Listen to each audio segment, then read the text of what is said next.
Ayan, so since gusto ko mag-new look ulit, tatanggalin ko na yung plastic dip na nilagay ko rito.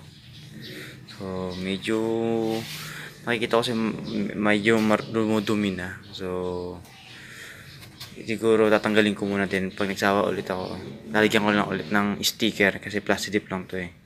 Medyo may tama-tama na ng konti. So, yan.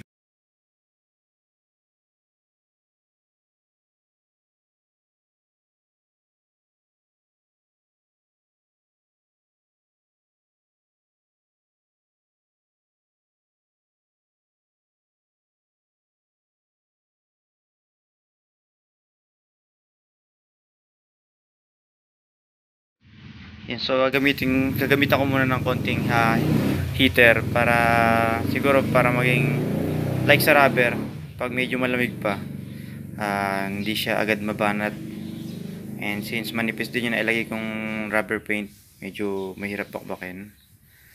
Ngayon papinitan ko siya, and tingnan natin kung mas madaling tanggalin or hatakin. Mas magiging flexible kasi pag medyo mainit.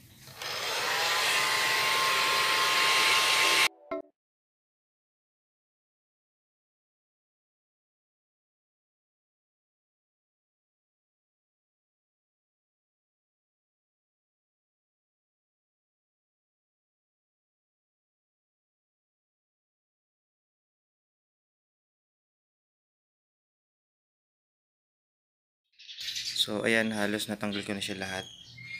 Then may mga natirang maliliit na sa mga side.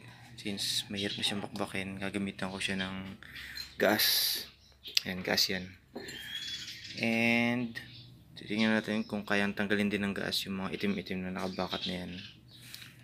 Or hindi, meron akong pang wax doon na kaya niya tanggalin. Yan.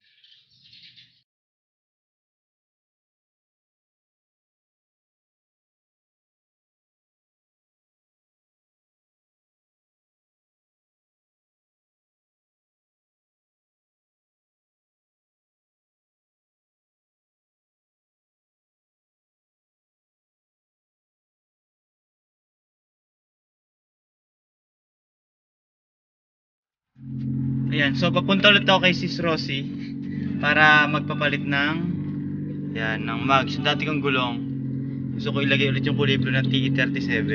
So, yan, papunta na ako. At kasama pa rin ang magaganda kong girlfriend. Magaganda eh. Yan, kakuli mo na yung upuan natin. Alright.